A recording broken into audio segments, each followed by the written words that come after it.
Okay, let's unpack this. I want you to just close your eyes for a sec. Imagine you have a house. Okay. Not just any house, but a beautiful, historic Victorian mansion. It's the kind of place that, it's been in your family for generations. Right.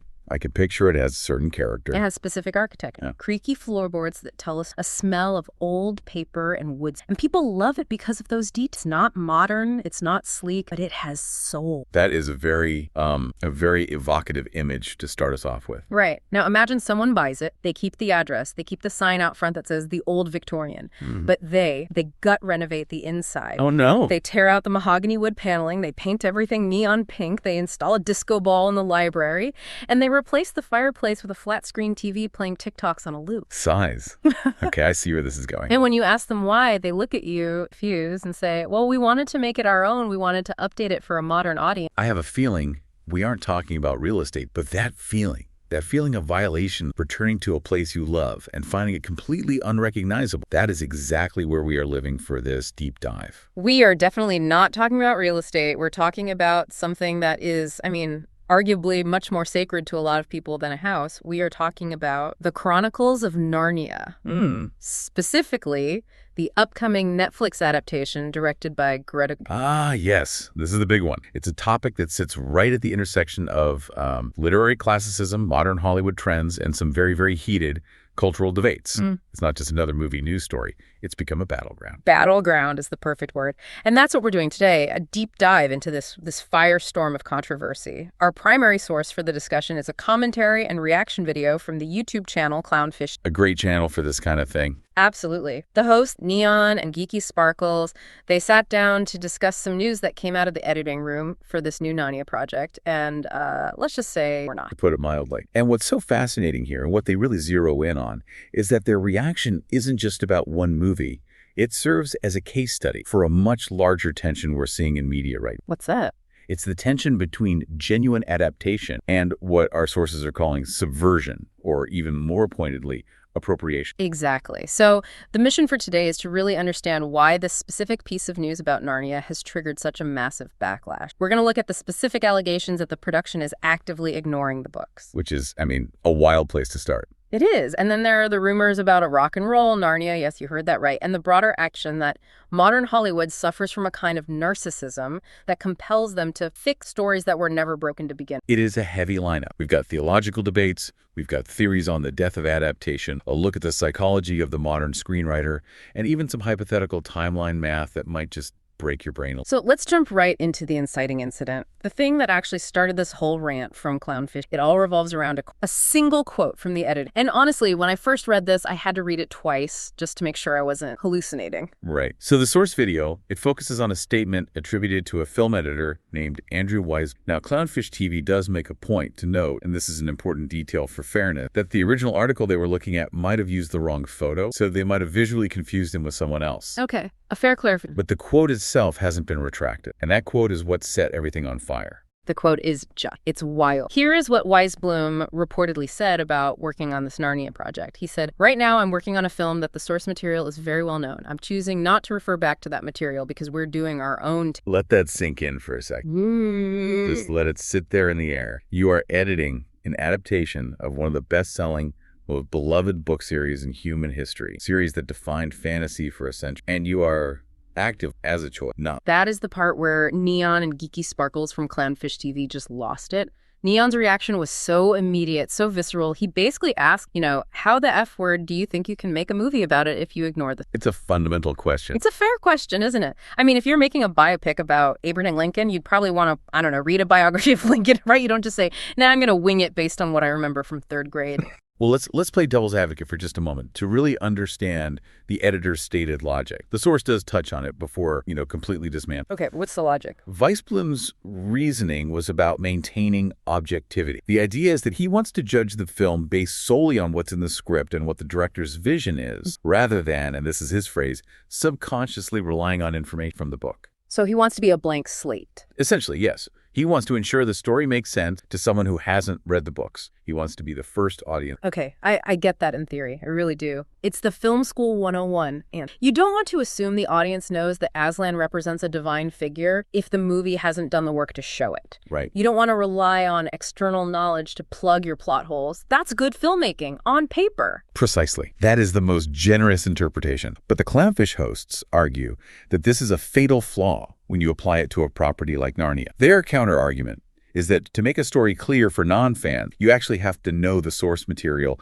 better than anyone else. That's interesting. So it's not that ignorance is bliss, it's that ignorance is a huge liability. They use the phrase, you have to know the rules before you can break. Think about it like this. Narnia isn't just some generic fantasy setting. It has a deep magic. It has a theology. It has a very specific tone that balances whimsy with, genuine terror. Right. If you don't understand the core logic of Lewis's world, the magic system, the character relationships, the geography, the why behind it all, you aren't going to streamline it for a new audience. You're going to break it. You're going to misinterpret it. It's like trying to simplify the rules of chess without knowing how the knight moves. You might look at it and say, well, this L-shape move is kind of confusing for new players. Let's just make him move straight. And suddenly the whole game doesn't work anymore. That's a perfect analogy. You end up cutting things that seem unimportant to you because you haven't read the book, but are actually the load-bearing walls for the entire narrative. And this refusal to engage with the text, it signals something much deeper to the Clownfish host. What's that? It signals a fundamental lack of respect. And that leads to this incredibly dark, incredibly potent metaphor. They accuse the studio of using Narnia as a skin. It's a grotesque image, isn't it? It sounds like something right out of a horror movie. Yeah.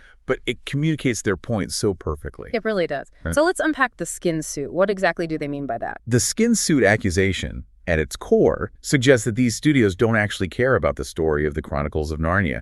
They don't care about the Pevensey children, or the White Wit, or the deep moral philosophy, or the heartbreaking redemption of Edmund. They only care about the brand. They only care about the brand. They care about the recognition factor. It's the butts and seats theory. Exact. The source argues that these creators, they know the market. They know that if they released an original fantasy movie called, say, The Magic Closet of 1960, nobody would go see it. It's too risky. It's way too risky. It's an unproven concept. And they argue that modern Hollywood lacks the confidence, or maybe the talent, to launch a new intellectual property from scratch. So they look for a hope, an existing beloved thing to inhabit. Yes, they buy the rights to the Chronicles of Narnia, because it has that built-in name recognition.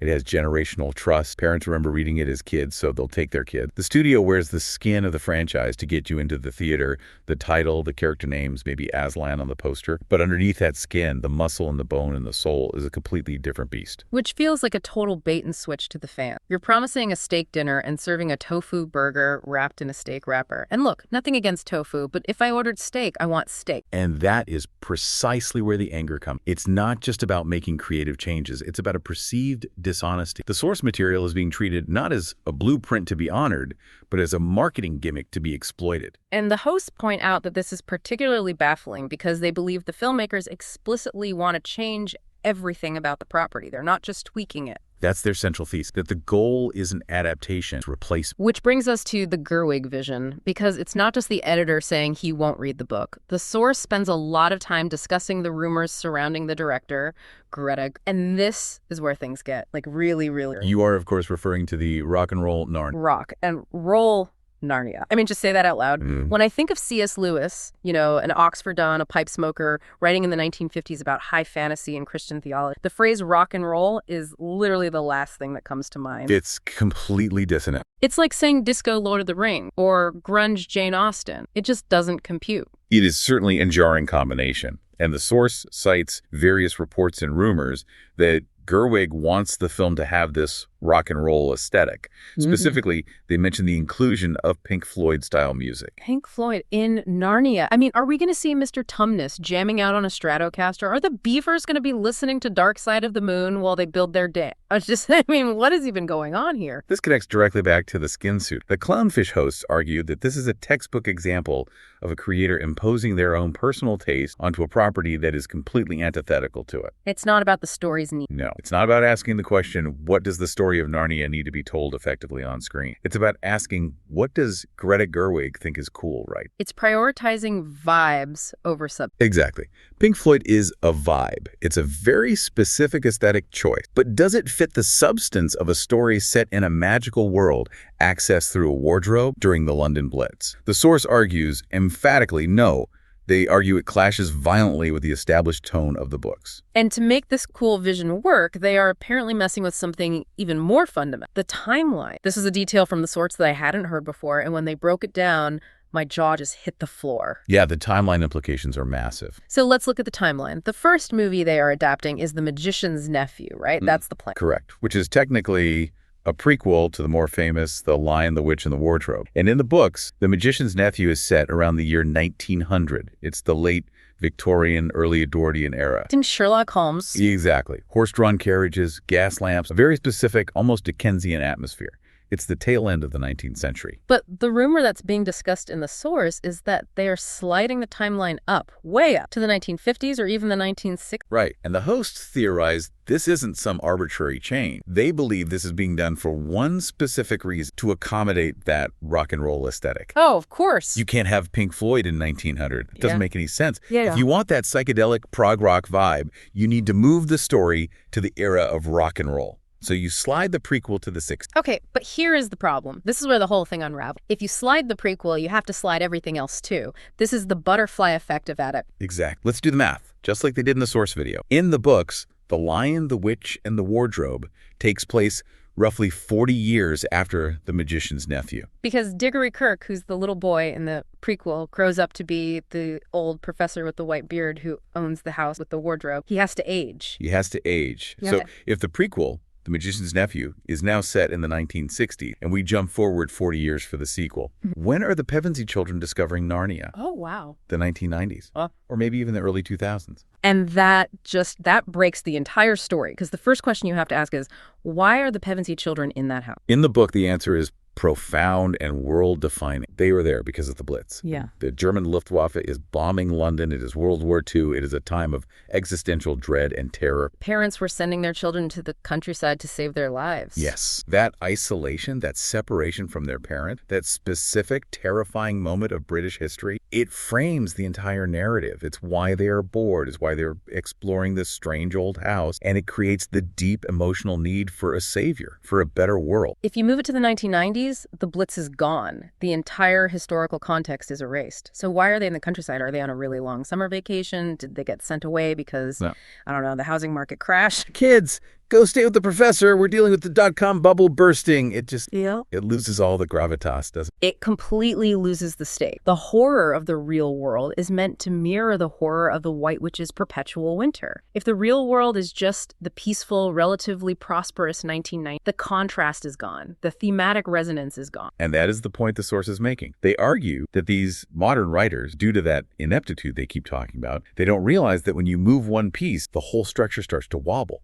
C.S. Lewis said it during World War II for a very specific reason. The themes of sacrifice, of evil, of children needing to grow up too fast, that is all deeply... It feels like pulling a single thread on a sweater. You pull one little thing because you want to change the music, and suddenly the whole sweater unravels and you're just left holding a useless pile of yarn. And the Clownfish host argued that this prioritization of aesthetics, I want cool music, over the actual structural integrity of the story is a hallmark of what they call the fan fiction mentality. Okay, let's talk about that. The fan fiction mentality. This is a big part of their critique. The source argues that this isn't just an act, it's a symptom of a very specific mindset that has taken over modern Hollywood. And to back this claim up, they bring in a heavy hitter, George R.R. Martin. Yes, the Game of Thrones guy, which is so interesting that they cite him because he's obviously part of the Hollywood machine now, but he's also been very, very vocal about this exact... He has. The source references a blog post that Martin wrote where he really goes after screenwriter. And Martin's observation is that no matter who the original writer is, whether it's Stan Lee, Charles Dickens, Tolkien, Ian Fleming, modern producers and screenwriters always think they can do better. The arrogance of that is just, it's kind of staggering if you really stop and think about it. You're saying, yeah, Tolkien was okay, I guess. He created a language and a mythology that changed the world. But I, the writer of a canceled CW show, I can really polish this up. Martin gives a statistic. It's hyperbolic, of course, but it makes the point. He says 999 times out of 1,000 they make it worse. And Clownfish TV just latches onto this. They describe the industry as being filled with, and this is their phrase, the ineptitude of narcissism. Ineptitude of narcissism. That is a brutal.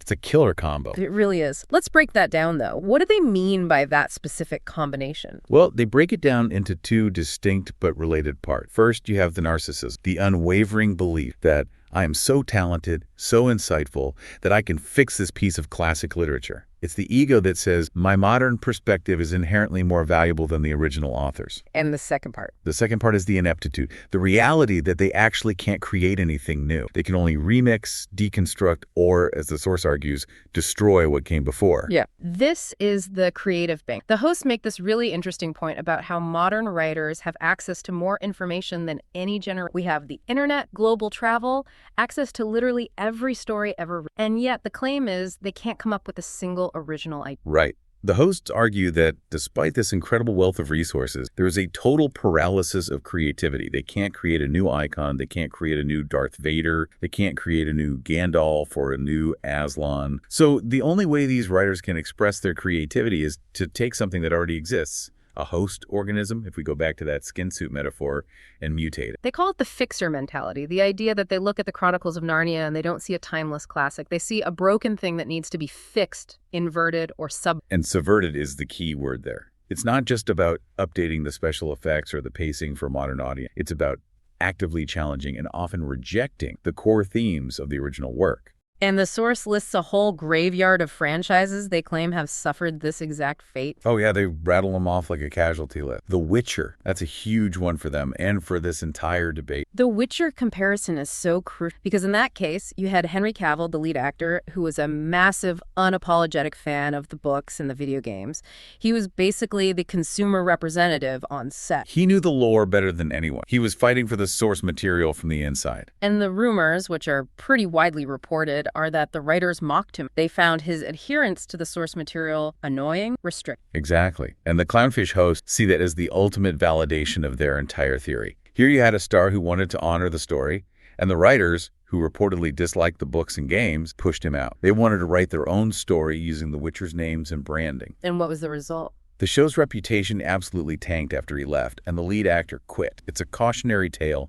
They mention other examples, too. Game of Thrones, post-book of Star Wars, Willow, Harry Potter, and Dungeons & Dragons. The Harry Potter and Dungeons & Dragons examples are particularly interesting in the source's view because they argue there's a new trend happening there. It's a trend where the new creators try to actively claim the IP from its creator. What do you mean by claim it? They want to say, this belongs to us now, right, while actively rejecting the original creator people like J.K. Rowling or Gary Gygax, often because their personal or political views are now considered controversial. It's like a hostile takeover of a legacy. We love the house, we love the brand, but we hate the original architect, so we're going to live here, but we're going to pretend the architect never existed. Precisely.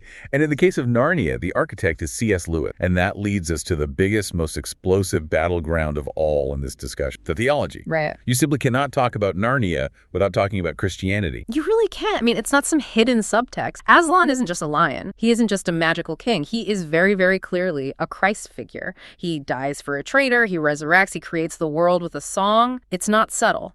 It is pervasive. C.S. Lewis, along with his very close friend J.R.R. Tolkien, was a devout Christian, and his faith is the DNA of the story. You can't extract it without killing the organism, but the deep, abiding fear expressed by Clownfish TV is that this new adaptation wants to subvert the story specifically because it is Christian. They actually quote a user comment in the video that was really intense, and it kind of crystallized the fear. A user named SnakeSnack3. The quote was, "Take a book written by a Christian, tear it apart, invert it, exactly how Satan would operate." That is a very heavy theological accusation. It reframes the whole bad adaptation discussion from being just about creative incompetence to being about something almost malicious. It takes it from Hollywood is dumb to Hollywood is hostile. Exactly. The idea is that there is an active ideological drive to take a beloved Christian allegory and turn it into something secular or even anti-religious. This is what the source calls the satanic inversion. And what would that look like in practice? It's the idea that you take the divine, perfect figure of Aslan and you deconstruct it. Maybe you make him flawed. Maybe you make him a tyrant. Maybe you suggest his motives aren't pure. Or maybe you just remove the divinity altogether and just make him a big magic lion. And if you do that, is it still Narnia? The source says absolutely not. If you remove the Christian core, you have removed the soul of the story. It becomes just another generic fantasy about talking animals, indistinguishable from a dozen others. And this brings us right back to Greta Gerwig. The hosts, they look at her previous work, specifically the Barbie movie, as a predictor of what she's going to do here.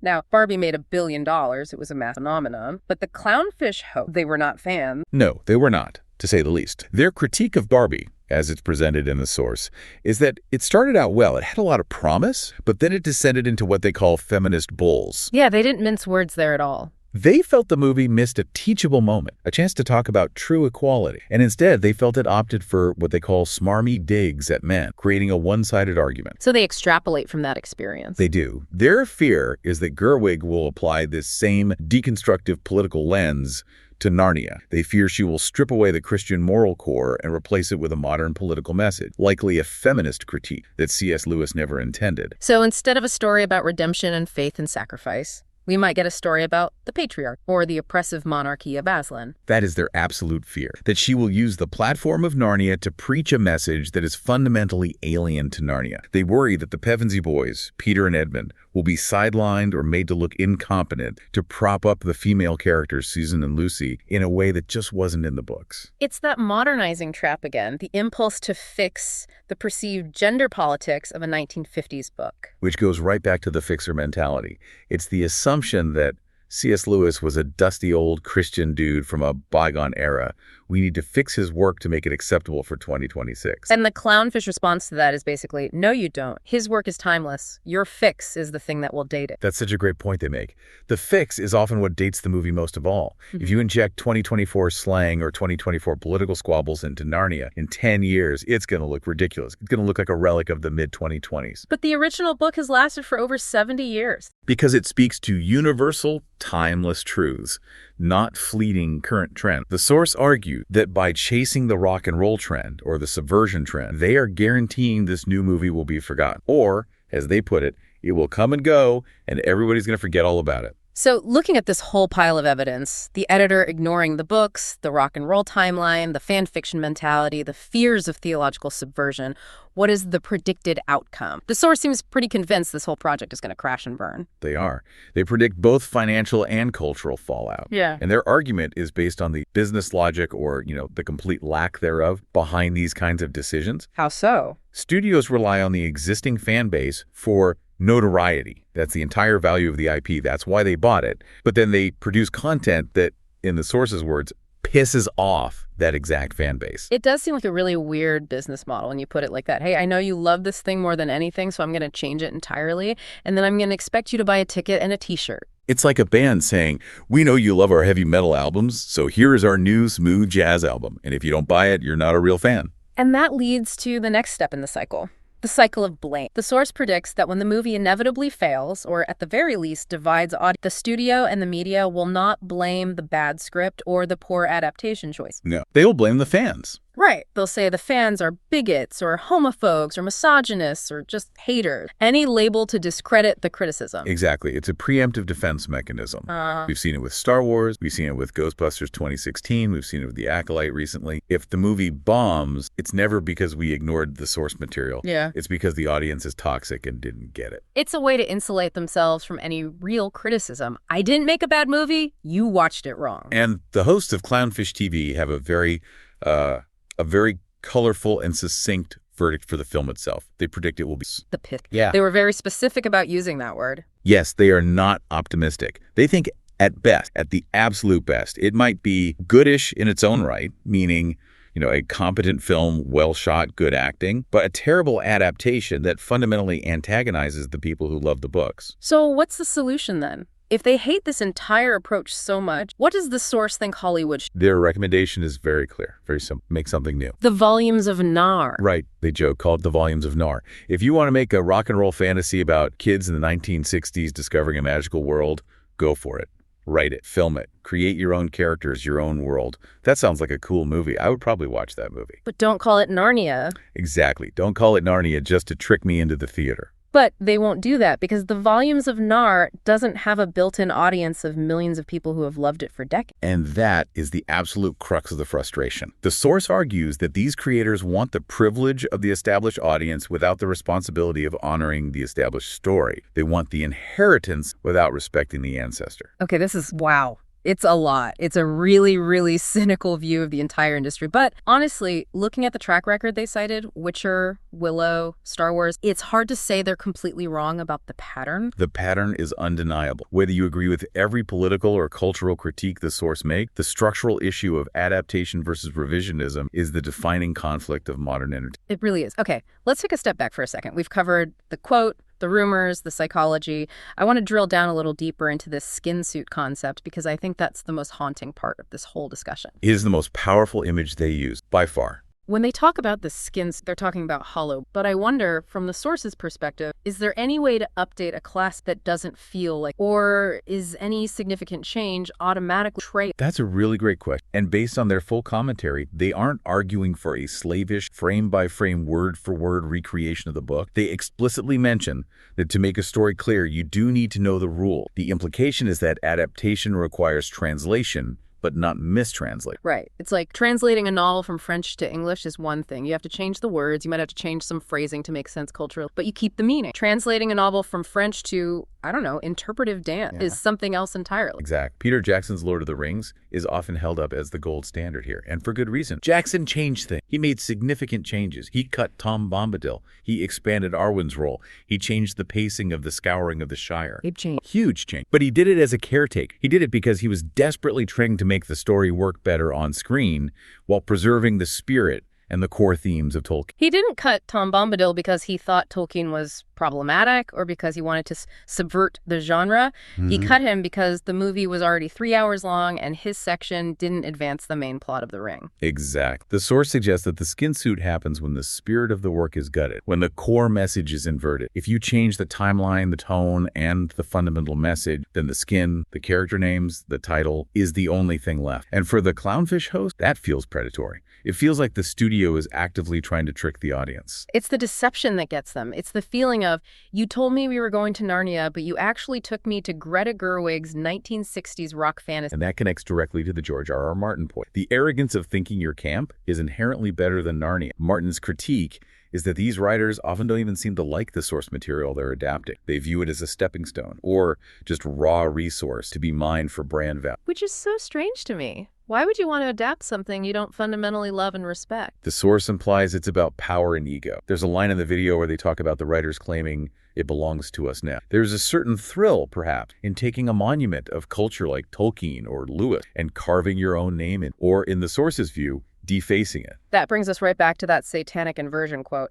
Tear it apart, invert it. The source frames this almost as an act of cultural vandalism. Not just a bad movie, but an attack on a legacy. Yes, they see it as destruction disguised as creation. Let's talk about the corporate angle for a second, because they touched on something interesting. The source mentions rumors about imminent acquisition. Catch that part? They mention Warner Bros. Potentially acquiring some? Yes.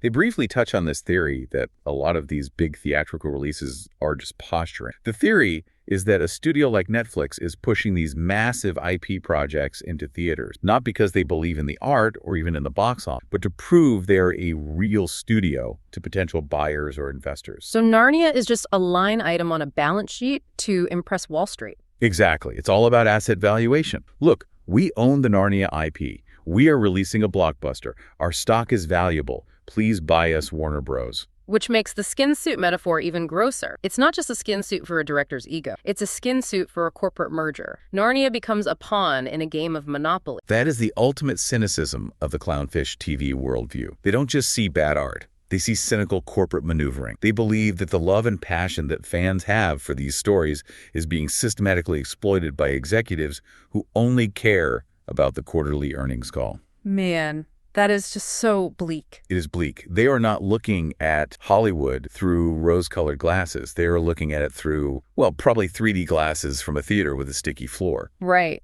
They see the mess. They see the mess, and they're just tired of it. You can hear it in Geeky Sparkle's voice when she says, I'm tired of it. That exhaustion is palpable in the video. It's not just anger anymore, it's fatigue. It's this sense of, here we go again, another childhood favorite, another arrogant director, another ignored book. It's a very specific kind of franchise fatigue. It's not because there are too many movies being made.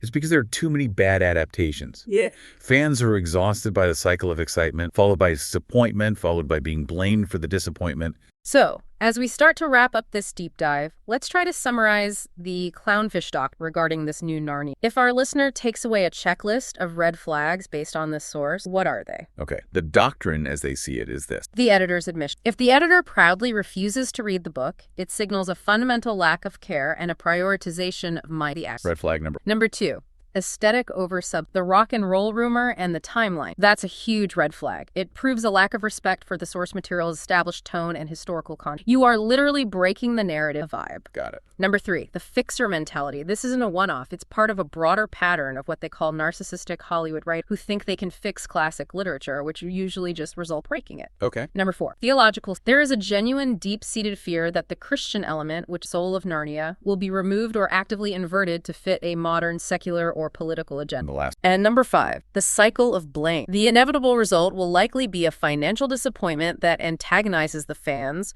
which will then be followed by the studio and the media blaming the fans for being toxic. That is a very solid summary. And their ultimate advice to Hollywood. Make original art. Stop wearing the skin of dead giants. Stop wearing the skin of dead giants. That is metal. I feel like that should be on a t-shirt. Perhaps it should be. But it speaks directly to the core issue. We are living in an era of endless recycling, of reboots and remakes, and the source is just begging for something fresh. But really, it brings us back to this core question of what stories are even for. Are they just raw materials for content? Are they just assets to be exploited?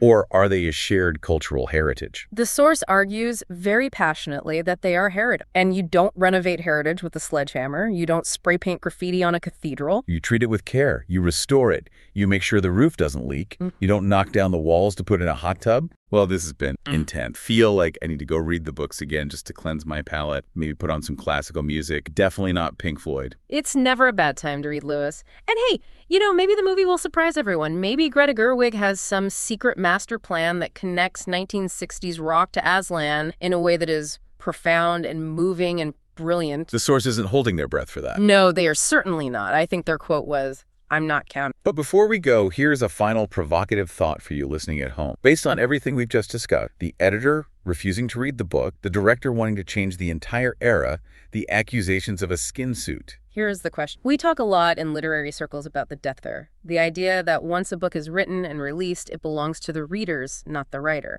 But are we currently witnessing the death of the work itself? That is a chilling thought. If a filmmaker feels the need to fundamentally change the setting, the tone, the music, the message, and the core themes of it to make it work for them, at what point does it stop being an adaptation and start being a lie? At what point is the title trap? Is it Narnia? Or is it just a volume of Nari wearing a lion costume? Something to mull over while you wait for that rock and roll Narnia trailer to inevitably drop. Or while you wait for the inevitable Twitter storm that follows. Thanks for listening to The Deep Dive. We'll keep watching the news, and we'll see you next time.